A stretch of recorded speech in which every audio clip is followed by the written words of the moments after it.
ارے نبی پاک کیسے کریم ہیں، سنو فرماتے ہیں میری شفاعت میری امت کے ان لوگوں کے لیے ہے جنہیں گناہوں نے ہلاک کر دیا ہے۔ ایک روایت میں فرمایا شفاعتی لأہل الکبائر من امتی، میری شفاعت میری امت کے کبیرہ گناہ کرنے والوں کے لیے ہے۔ ہمارے آقا علیہ الصلوۃ والسلام کتنے لوگوں کی شفاعت کریں گے، میرا آپ کا نمبر آئے گا کہ نہیں؟ سنو کیسی دلاسے والی حدیث ہے۔ اللہ کے حبیب فرماتے ہیں انی لارجو ان اشفع یوم القیامہ عدد ما علی الارض من شجرۃ ومدرہ، فرما روئے زمین پر جتنے درخت اور پتھر ہیں میں قیامت کے دن ان سب کی تعداد کے برابر آدمیوں کی شفاعت فرماؤں گا۔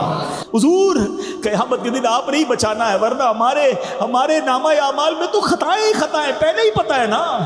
ہمیں کون بتائے گا کہ ہمارا حال کیا ہے؟ ہمیں خود پتہ ہے کہ جس دن اعمال تولے جائیں گے اپنا تو پلہ پہلے ہی گناہوں سے بھرا ہوا ہے، نامہ اعمال سیاہ ہے، نیکیاں کی تو اخلاص نہیں، نیکیاں کی بھی ہیں تو کسی کو دکھانے کے لیے، کسی کی کیا نیت، ہمیں کیا پتا ہماری نیکیاں قبول ہوئی کہ نہیں۔ محشر کے دن شفاعت مصطفیٰ کے علاوہ اور کوئی آسرا نظر نہیں آتا۔ کیسا حسین و جمیل منظر ہوگا جب قیامت کے دن اب رب اپنے حبیب کو مقام محمود عطا فرمائے گا۔ اللہ اکبر۔ ویسے ایک سوال ذہن میں پیدا ہوتا ہے، یہ محشر کا میدان کیوں سجایا گیا؟ ہمارے پاس تو اعمال لکھنے والے فرشتے ہیں نا، کرامن کاتبین، اعمال لکھتے ہیں، گواہی ہے، ہاتھ بھی گواہ ہیں، پیر بھی گواہ ہے، زمین بھی گواہ ہے جو ہم نے کیا۔ قیامت کے دن اٹھتے سب کا رپورٹ کارڈ ہاتھ میں دے دیا جاتا، تمہارے گناہ زیادہ ہیں تم جہنم میں جاؤ، تمہاری نیکیاں زیادہ ہیں تم جنت میں جاؤ۔ یہ اتنا بڑا محشر سجایا جا رہا ہے، میزان عمل لگایا جا رہا ہے، پل صراط لگایا جا رہا ہے، نامہ اعمال کھولے جا رہے ہیں، کیا وجہ ہے؟ عشق کی کہتے ہیں زبان میں جواب کیا ہے؟ شاعر لکھتے ہیں فقط اتنا سبب ہے انعقاد بزم محشر کا، دیر از اونلی ون ریزن۔ یہ ساری جو محشر کی بزم سجائی جا رہی ہے نا، اس کی ایک ہی وجہ ہے، فقط اتنا سبب ہے انعقاد بزم محشر کا، آقا تمہاری شان محبوبی دکھائی جانے والی ہے۔ ہاں سب کو بتانا ہے نا میرے محبوب کا مرتبہ کیسا ہے۔ آپ کو پتہ ہے وہ قیامت کے دن کیا ہوگا؟ جو ان بلیور ہیں نان مسلمز ہیں وہ سارے مان جائیں گے۔ یہ جتنے آج کہتے ہیں نا شفاعت پتہ نہیں ہوگی کہ نہیں ہوگی، معاذ اللہ نبی پاک کا کلمہ بھی پڑھتے ہیں اور آقا کی معاذ اللہ شان میں گستاخیاں بھی تلاش کر رہے ہوتے ہیں، عیب بھی تلاش کر رہے ہوتے ہیں، ایسے بھی بدقسمتی سے کلمہ پڑھنے والے ہیں، اور کچھ وہ ہیں جو مسلمان ہی نہیں ہیں۔ جتنے بھی لوگ ہیں نا قیامت کے دن سب مان جائیں گے، ہاں، کیونکہ وہ تو اپنی آنکھوں سے دیکھ رہے ہوں گے کہ اللہ نے کیسا مرتبہ دیا ہے، یہ جو کہتے ہیں وہ ہو جاتا ہے، یہ شفاعت فرما رہے ہیں، ان کی خوشی پر رب کی رضا ہے۔ اللہ اکبر۔ مگر اس دن کا ماننا کام نہیں آئے گا، ورنہ تو سارے کافر بھی مان جائیں گے، غیر مسلم بھی مان جائیں گے نا۔ ماننا کس کا کام آئے گا؟ جس نے دنیا میں رہ کر اپنے حبیب کو اپنا سب کچھ مانا ہوگا۔ امتحان آج ہے، بن دیکھے ماننا ہے، دیکھ کر مانا تو کیا مانا ہے؟ ایمان لائے نا، اللہ پر ایمان لائے، رسول پر ایمان لائے، قیامت پر ایمان لائے، ہمارا شفاعت پر بھی ایمان ہے، نبی پاک کی مہربانیوں پر بھی ایمان ہے۔ اب حدیث پاک سنو، اللہ کی قسم یہ حدیث سنو، ایمان تازہ ہو جاتا ہے۔ کیسا مقام محمود ہوگا؟ چند حدیثوں کا ذرا خلاصہ سنیے گا۔ نبی پاک علیہ الصلوۃ والسلام کی خصوصیت کیا ہے؟ روز قیامت آپ کو پتہ ہے نا، سب اپنی اپنی قبروں سے نکلیں گے۔ جب قیامت کا دن ہوگا قبروں سے لوگ نکلیں گے، مگر سب سے پہلے نبی پاک اپنے روضہ مبارک سے باہر تشریف لائیں گے۔ جیسے ہی نبی پاک باہر تشریف لائیں گے فوراً 70,000 فرشتے تعظیم اور احترام کے لیے حاضر ہو جائیں گے۔ پھر آپ علیہ الصلوۃ والسلام کی خدمت میں براق پیش کیا جائے گا، جنتی سواری پیش کی جائے گی، آپ اس پر سوار ہو کر محشر کی طرف تشریف لائیں گے۔ اللہ اللہ کیا شان ہوگی۔ خود نبی پاک فرماتے ہیں انا سید ولد آدم یوم القیامہ، یعنی قیامت کے دن تمام اولاد آدم کا سردار میں ہوں گا۔ ایک روایت میں فرمایا انا اولہم خروجن، قیامت کے دن سب سے پہلے میں ہی قبر انور سے باہر تشریف لاؤں گا۔ وانا قائدہم اذا وفدوا، جب سب بارگاہ الہی میں پیش ہو جائیں گے میں سب کا پیشوا، سب کا لیڈر ہوں گا۔ وانا خطیبہم اذا انصتوا، جب سب خاموش ہو جائیں گے کوئی بات نہیں کر سکے گا، آقا فرماتے میں ان کا خطیب ہوں گا۔ وانا مستشفعہم اذا حبسوا، جب انہیں روک لیا جائے گا حساب کتاب شروع نہیں ہو رہا ہوگا میں ان کی شفاعت فرماؤں گا۔ وانا مبشرہم اذا ایسوا، جب سب مایوس ہو جائیں گے میں انہیں خوشخبری سناؤں گا۔ الکرامۃ والمفاتیح یومئذ بیدی، اس دن بزرگی اور عزت بھی میری ہوگی اور جنت کی چابیاں بھی میرے ہاتھ میں ہوں گی۔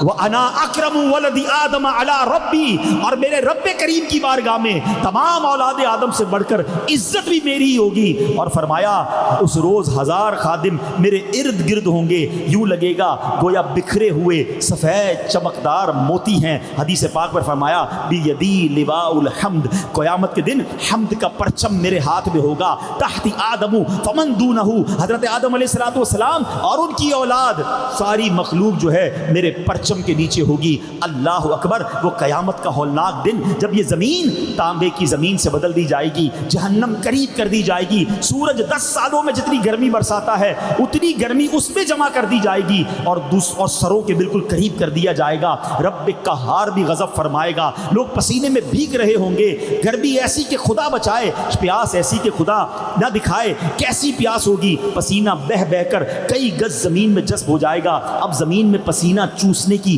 جو جذب کرنے کی صلاحیت ہے وہ ختم ہو چکی ہوگی، اب پانی اوپر بڑھے گا، پسینے کا پانی اتنا بڑھے گا کسی کے ٹخنوں، کسی کے گھٹنوں، کسی کے سینے تک پسینہ ہوگا، اور اعمال کے مطابق گناہگار اپنے پسینے میں ڈبکیاں کھا رہے ہوں گے، گھبرا کر دل حلق میں آ جائیں گے۔ بہت عرصہ ایسے ہی گزر جائے گا۔ اب جب اتنا وقت گزر جائے گا، محشر کے لوگ جمع ہوں گے، چلو چلو کسی سے شفاعت مانگتے ہیں، کسی سے مدد مانگتے ہیں، حساب کتاب تو شروع ہو جائے۔ آپ ذرا غور کیجئے، سخت گرمی ہو، آپ کو 10 منٹ کوئی روڈ پہ کھڑا کر دے، ذرا کھڑا رہیے میں آؤں گا، 10 منٹ نہیں گزرتے ہیں، بندہ سایہ ڈھونڈتا ہے۔ اگر 2-4 گھنٹے کھڑا کر دے تو انتظار کتنا مشکل ہوگا۔ اتنی گرمی اور نہ حساب کتاب ہو رہا ہے، کوئی ایکٹیویٹی نہیں ہو رہی ہے، وہ کھڑے ہیں تو کھڑے ہیں، پیاس لگ رہی ہے، پسینہ ہی پسینہ ہے۔ اب لوگ کہیں گے کچھ تو ہو، حساب کتاب ہی شروع ہو جائے۔ کہا کس کے پاس چلے؟ اہل محشر مشورہ کریں گے کہ چلو حضرت آدم علیہ السلام کے پاس چلتے ہیں، آپ کو رب نے سب سے پہلا انسان بنایا۔ سب وہاں جائیں گے، کہیں گے یا ابا البشر،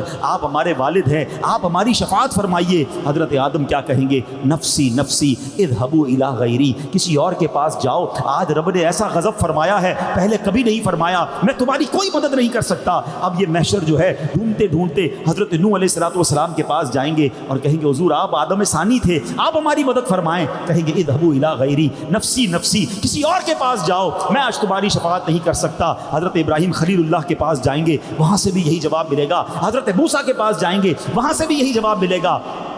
آخر میں حضرت عیسیٰ کے پاس جائیں گے، جواب تو وہاں سے یہی ملے گا۔ تو حضرت عیسیٰ علیہ السلام سے کہیں گے ہمیں بتائیے تو صحیح، ہم جائیں کس کے پاس، کوئی تو راستہ بتائیں، کس کے پاس جائیں۔ حضرت عیسیٰ علیہ السلام گائیڈ کریں گے، ایسا کرو جناب رسول اللہ کے پاس جاؤ، خاتم النبیین کے پاس جاؤ، رحمت للعالمین کے پاس جاؤ، صلی اللہ تعالیٰ علیہ وسلم، وہی تمہاری مدد فرمائیں گے۔ اب یہ محشر والے ٹھوکرے کھاتے کھاتے انبیاء کے پاس گھومتے گھومتے ہمارے آقا و مولا مدینے والے مصطفیٰ اللہ پاک کے آخری نبی صلی اللہ تعالیٰ علیہ وسلم کی بارگاہ میں آئیں گے۔ جب وہاں پہنچیں گے تو وہاں سے یہ نہ کہا جائے گا اذهبوا الی غیری، کسی اور کے پاس جاؤ۔ سنو میرے آقا وہاں کیا فرمائیں گے؟ انا لہا انا صاحبکم، اے میرے امتیوں آ جاؤ، آج میں اسی دن کے لیے ہوں، میں تمہاری شفاعت فرماؤں گا۔ اللہ اکبر، پھر میرے آقا ہم پر کتنی مہربانی فرمائیں گے، اللہ کی بارگاہ میں سجدہ فرمائیں گے۔ کیسا تاریخی سجدہ ہوگا، طویل سجدہ ہوگا۔ آئے ہائے، اللہ کو اپنے حبیب سے پیار کیسا ہے۔ سجدے میں ہم جائیں تو کوئی اٹھاتا تو نہیں ہے نا۔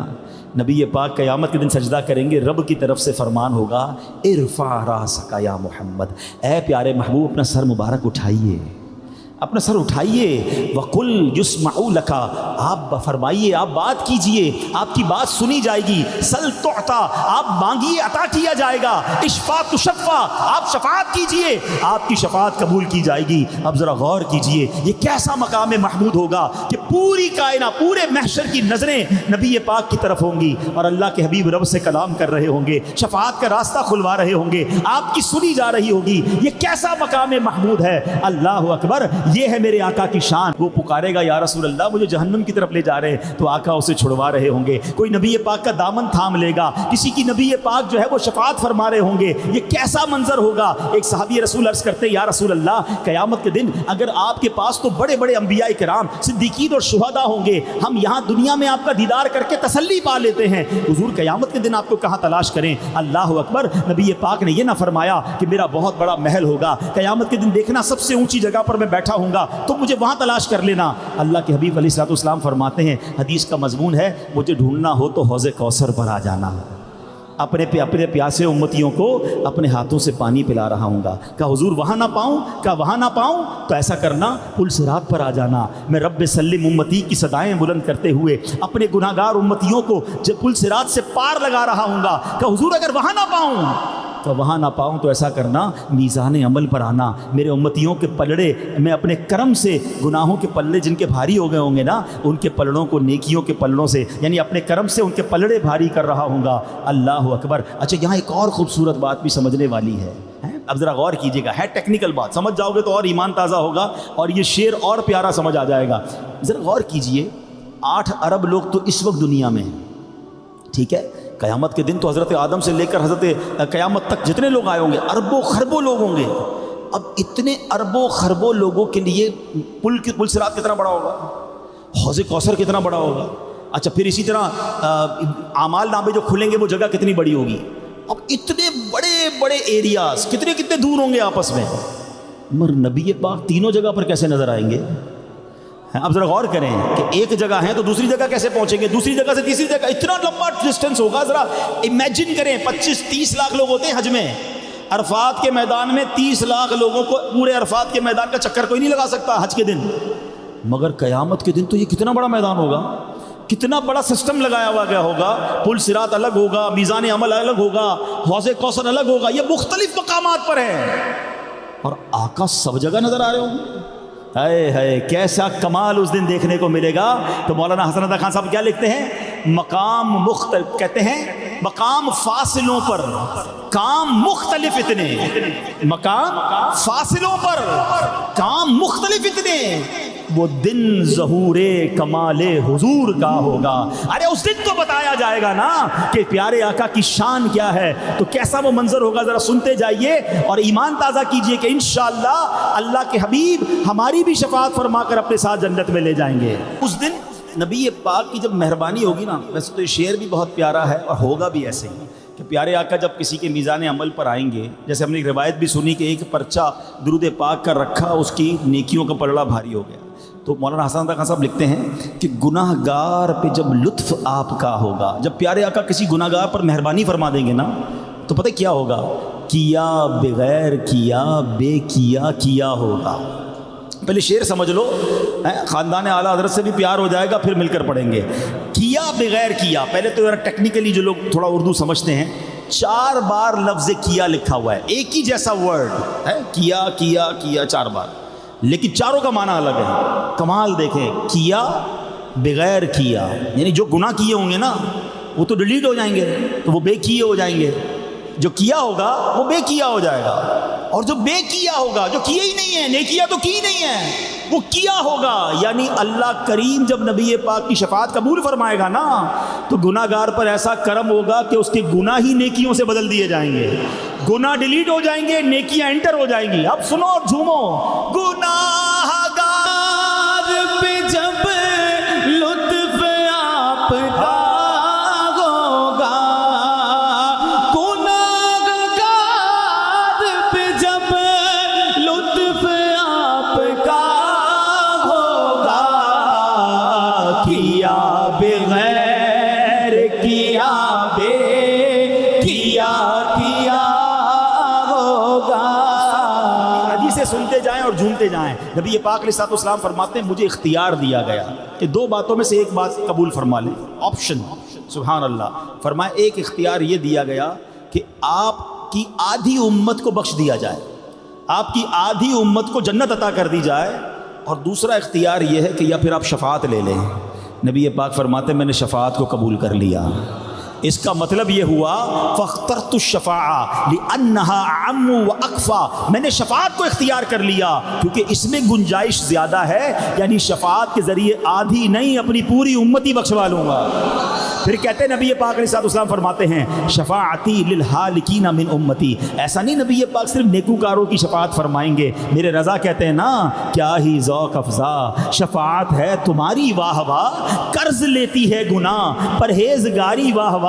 ارے نبی پاک کیسے کریم ہیں. سنو, فرماتے ہیں میری شفاعت میری امت کے ان لوگوں کے لیے ہے جنہیں گناہوں نے ہلاک کر دیا ہے. ایک روایت میں فرمایا شفاعتی لاہل الکبائر من امتی, میری شفاعت میری امت کے کبیرہ گناہ کرنے والوں کے لیے ہے۔ ہمارے آقا علیہ الصلوۃ والسلام کتنے لوگوں کی شفاعت کریں گے؟ میرا آپ کا نمبر آئے گا کہ نہیں؟ سنو کیسی دلاسے والی حدیث ہے۔ اللہ کے حبیب فرماتے ہیں انی لارجو ان اشفع یوم القیامہ عدد ما علی الارض من شجرۃ و مدرہ، فرما روئے زمین پر جتنے درخت اور پتھر ہیں میں قیامت کے دن ان سب کی تعداد کے برابر آدمیوں کی شفاعت فرماؤں گا، کہ جو آقا فرمائیں گے وہ ہو رہا ہوگا، جس کی شفاعت فرمائیں گے اس کے لیے جنت کا آرڈر ہوگا۔ کیسی شان محبوبی دکھائی جائے گی، یہ پاک کی کیسے مانی جا رہی ہوگی۔ اعلیٰ حضرت کہتے ہیں نا، سنتے ہیں کہ محشر میں صرف ان کی رسائی ہے، there is nobody else۔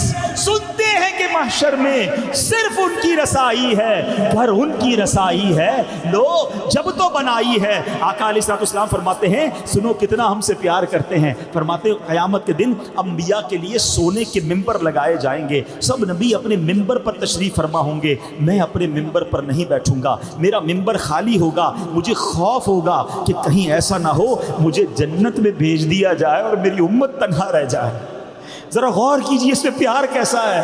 میں اور آپ ترس رہے ہوں گے، لرز رہے ہوں گے، امیدوار ہوں گے کہ ہمیں جنت میں بھیج دیا جائے۔ آقا فرماتے ہیں مجھے یہ خوف ہوگا کہ کہیں مجھے جنت میں نہ بھیج دیا جائے، پیچھے امت نہ رہ جائے۔ آقا فرماتے ہیں میں عرض کروں گا اللہ کی بارگاہ میں، یا ربی امتی، یا ربی امتی، اے رب رحمان میری امت، میری امت۔ ارشاد ہوگا اے محمد علیہ الصلوۃ والسلام آپ کی کیا مرضی ہے؟ میں عرض کروں گا مالک کریم ان کا حساب جلد فرما دے، پس میں شفاعت کرتا رہوں گا یہاں تک کہ جو جہنم میں پہنچ جائیں گے ان کی بھی رہائی کی چھٹیاں مل جائیں گی، میں انہیں جہنم سے نکال لاؤں گا۔ فرماتے ہیں یہاں تک کہ جہنم پر جو مقرر فرشتے ہیں نا، حضرت مالک علیہ الصلوۃ والسلام عرض کریں گے اے محبوب آپ نے اپنی امت میں نام کو بھی رب کا غضب نہیں رہنے دیا، یعنی آپ نے سب کو ہی جہنم سے نکال لیا ہے۔ اپنے آقا کو راضی کیجئے، نبی پاک کی رضا والی زندگی گزاری ہے، محشر کے دن انہوں نے ہی کام آنا ہے۔ اعلیٰ حضرت لکھتے ہیں نا، کیا خوبصورت التجا کرتے ہیں کہ کھلے ہیں بدکاریوں کے دفتر ہیں۔ کیا کہتے ہیں وہ شعر کیا ہے کہ وہ کہتے ہیں حضور خدائے غفقہار ہے غضب پر، کھلے ہیں بدکاریوں کے دفتر، بچا لو آ کر میرے پیغمبر تمہارا بندہ عذاب میں ہے۔ حضور قیامت کے دن آپ نہیں بچانا ہے، ورنہ ہمارے نامہ اعمال میں تو خطائیں ہی خطائیں پہلے ہی پتہ ہے نا۔ ہمیں کون بتائے گا کہ ہمارا حال کیا ہے؟ ہمیں خود پتہ ہے کہ جس دن اعمال تولے جائیں گے اپنا تو پلہ پہلے ہی گناہوں سے بھرا ہوا ہے، نامہ اعمال سیاہ ہے، نیکیاں کی تو اخلاص نہیں، نیکیاں کی بھی ہیں تو کسی کو دکھانے کے لیے، کسی کی کیا نیت، ہمیں کیا پتہ ہماری نیکیاں قبول ہوئی کہ نہیں۔ محشر کے دن شفاعت مصطفیٰ کے علاوہ اور کوئی آسرا نظر نہیں آتا، تو کام ایسے کرو کہ اللہ کے حبیب راضی ہو جائے، ورنہ ایسا نہ ہو کہ اس دن اگر نبی پاک علیہ الصلوۃ والسلام نے منع کر دیا نا، آقا ناراض ہو گئے، پھر کوئی آسرا نہیں ہے، پھر کچھ بھی نہیں بچے گا۔ ہمیں بڑی امید ہے سرکار دو عالم علیہ الصلوۃ والسلام سے، وہ کہتے ہیں نا بروز حشر میرے اس یقین کی لاج رکھ لینا یا رسول اللہ۔ بروز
حشر دہانے جدو عملہ نو تولنا، شرما تے مارے میں تے کچھ بھی نہیں بولنا، دامن چپنے لکائی لکھی سوڑیاں۔ حضور اس دن جب اعمال نامے کھلیں گے ہمارے پاس تو بولنے کے لیے بھی کچھ نہیں ہوگا، آپ نے ہی کچھ کرنا ہے، آپ نے ہی کرم فرمانا ہے، اور اسی امید پہ ہم اپنی زندگی گزار رہے ہیں کہ کچھ بھی ہے گناہگار ہیں، مانتے ہیں گناہگار ہیں، سیاہ کار ہیں، کچھ بھی نہیں ہے، مگر ایک امید ہے کہ دامن مصطفیٰ ہاتھوں میں ہے۔ اللہ کے حبیب سے پیار بڑا کرتے، گناہ گار ضرور ہیں مگر یا رسول اللہ آپ سے محبت بہت کرتے ہیں۔ 1400 سال بعد آئے ہیں، آپ کا زمانہ نہیں دیکھا، آپ کے معجزات آج بھی سنتے ہیں تو دل جھوم اٹھتا ہے، آپ کے چہرے کے بارے میں سنتے ہیں تو آج بھی دل بے قرار ہو جاتا ہے کہ کبھی ہم پر بھی کرم ہو جائے۔ صحابہ نے تو روز دیدار کیا، حضور آپ کے میلاد کا مہینہ ہے، ہم پر بھی کرم کر دیجئے، اے کاش کبھی ایسا بھی ہو خواب میں میرے، اے کاش کبھی ایسا بھی ہو خواب میں میرے، ہو جن کی غلامی میں وہ آقا نظر آئے۔ تمنا تو کر سکتے ہیں نا، تو تمنا کیجیے۔ اب آئیے بیان کے آخر میں کچھ ایسے اعمال بتاتا ہوں کہ جن اعمال کو بجا لانے والوں کے لیے نبی پاک نے شفاعت کی امید دلائی ہے، شفاعت کا مژدہ سنایا ہے، خوشخبری سنائی ہے۔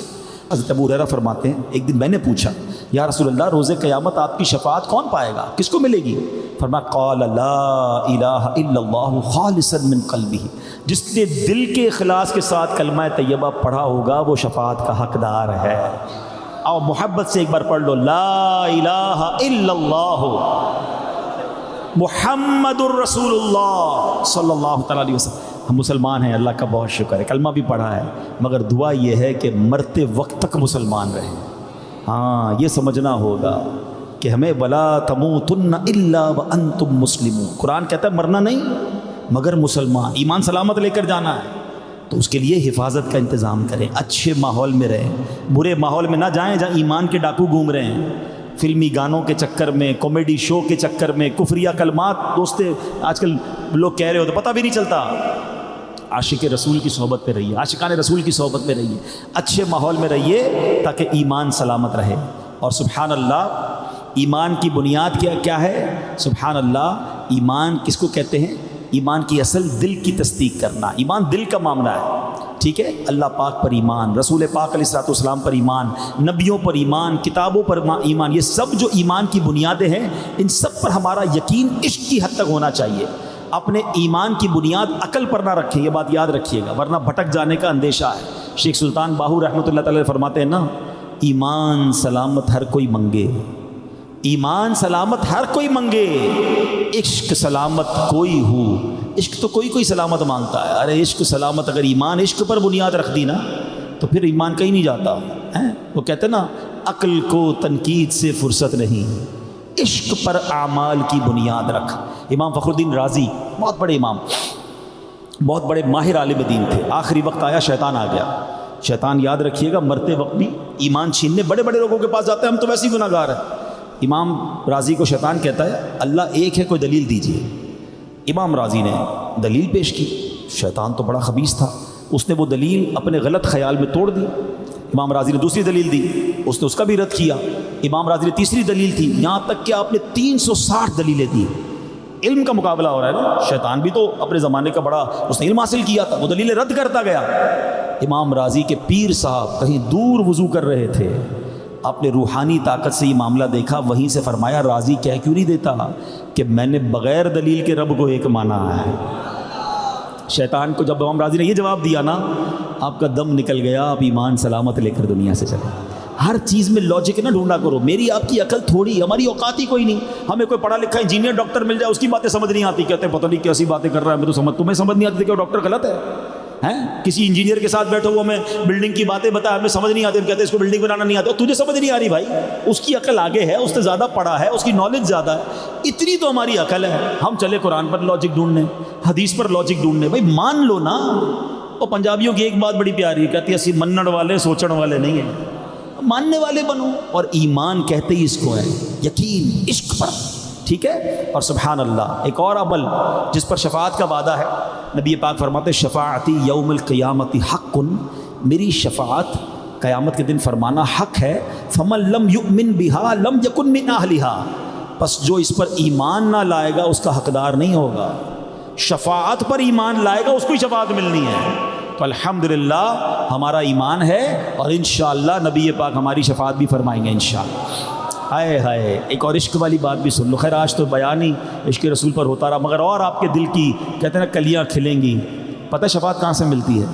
آقا فرماتے ہیں من زار قبری وجبت لہو شفاعتی، جس نے میرے روزے کی زیارت کی اس پر میری شفاعت واجب ہو گئی. ہائے ہائے مدینے جاتے رہا کرو, ادھر شفاعت کا وعدہ ہے, شفاعت واجب ہو گئی ہے. کوشش کریں, نہیں جا سکتے آنسو بہائیں. مدینے پیسے سے نہیں جاتا ہر کوئی. ہاں کوئی غریب بیٹھا ہو کہے جناب میں تو مدینے تو امیر ہی جائیں گے. نہیں, یہ بھول ہے تمہاری. میں نے ارب پتی دیکھے ہیں, ساری دنیا دیکھی ہے, مدینہ نہیں دیکھا. اور میں نے ایسے ایسے غریب دیکھے ہیں رہنے کو گھر نہیں ہے, کئی بار مدینہ دیکھا ہے. کہاں کا منصب کہاں کی دولت, قسم خدا کی یہ ہے حقیقت. کہاں کا منصب کہاں کی دولت, قسم خدا کی یہ ہے حقیقت. جنہیں بلایا ہے مصطفیٰ نے وہی مدینے کو جا رہے ہیں. مدینے جانے کے لیے بہانے نہیں بنایا کرو. ذرا کاروبار سیٹ ہو جائے تو بہن کی شادی ہو جائے تو بچی کی شادی ہو جائے تو فلاں مسئلہ حل ہو جائے. اعلیٰ حضرت کہتے ہیں نا پھر نہ کروٹ لی مدینے کی طرف. ارے چل جھوٹے بہانے والے, مدینے کے لیے تو تڑپتا رہے بندہ.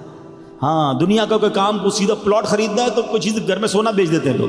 فلاں ملک جانا ہے تو گاڑی بیچ دیتے ہیں, یار یہ کام پورا ضروری ہے. کبھی مدینے کے لیے بھی ایسا کیا کرو. میں نے دیکھا ہے, یقین کریں میرا تو ایمان تازہ ہو جاتا ہے کہ جو غریب مدینے جاتا ہے نا, میں نے تو کئی غریبوں کو دیکھا. کبھی میں نے پوچھا بھی ایک بار ایک اسلامی بھائی سے, میں نے کہا یار مدینے آئے ہو کیسے آئے ہو؟ کہ جو کچھ تھا نا سب بیچ دیا. میں نے کہا پیچھے کچھ چھوڑا ہے؟ میرا کچھ بھی نہیں ہے, زیرو. تو پھر کہہ رہے لینے آیا ہوں نا اس گلی کا گدا ہوں میں جس میں مانگتے تاجدار پھرتے. میں نے زندگی میں ایک بات سیکھی ہے, امیر سے بہت بڑا دل غریب کا ہوتا ہے.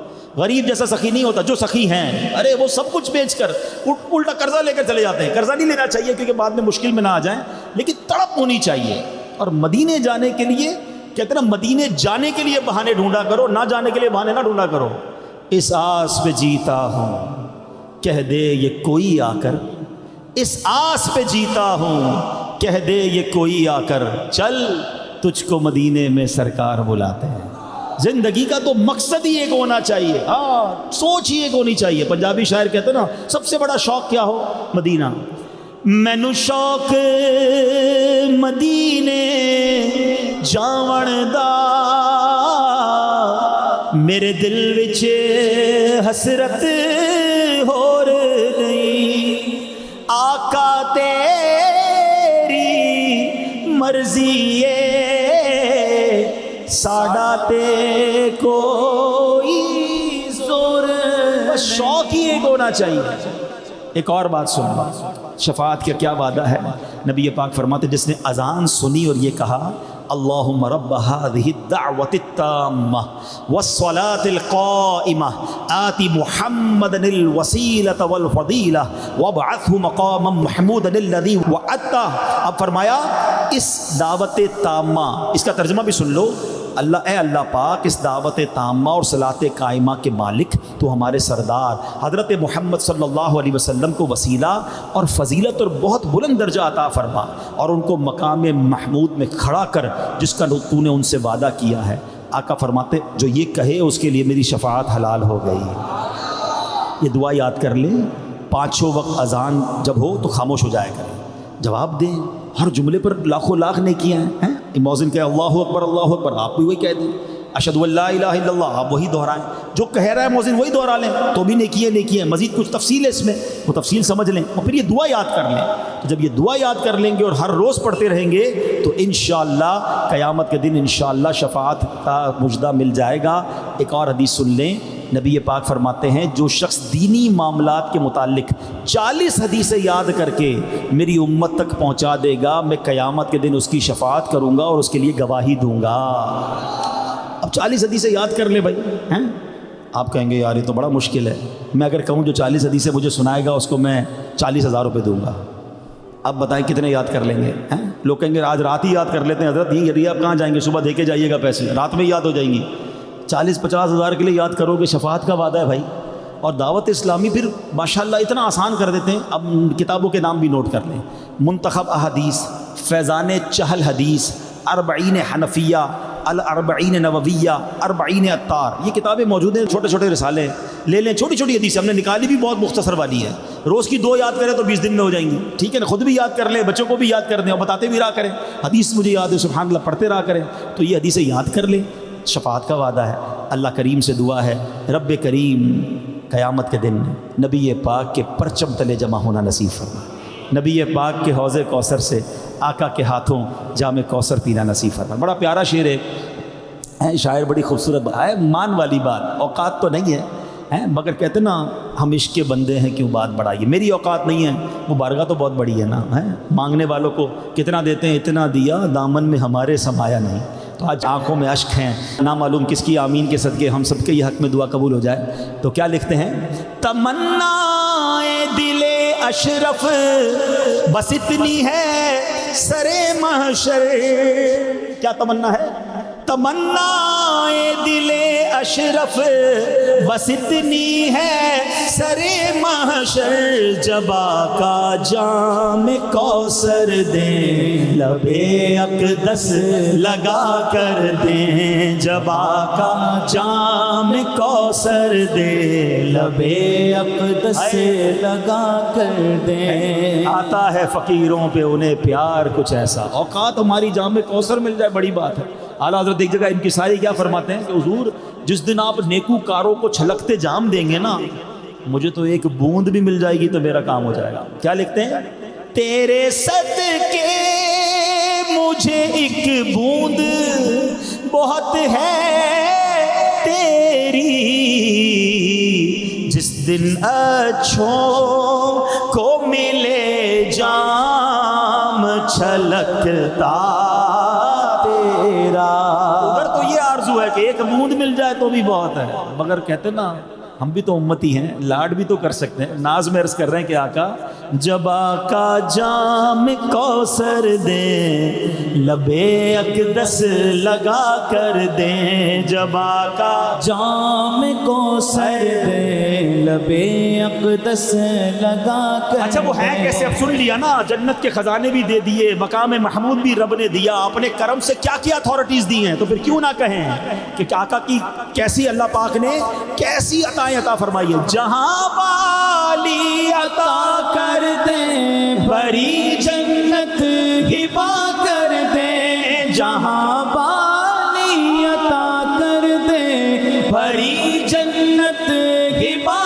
کر دیں، نبی مختار کل ہے جس کو جو چاہے عطا کر، اب حدیثوں سے قرآن کی آیتوں سے سمجھ لیا نا، نبی مختار کل ہے جس کو جو چاہے عطا کر دیں، جہاں میں ان کی چلتی ہے وہ دم میں کیا سے کیا کر دیں، جہاں میں ان کی چلتی ہے وہ دم میں کیا سے کیا کر دیں، زمین کو آسماں کر دیں ثریا کو سرا کر دیں، زمین کو آسماں کر دیں ثریا کو سرا کر دیں۔ بیان کا وقت ختم ہو گیا ہے، ورنہ کہتے ہیں جی نہیں بھرا ہے، ایسی پیاری باتیں، اللہ کے حبیب کی باتیں، امید دلانے والی باتیں،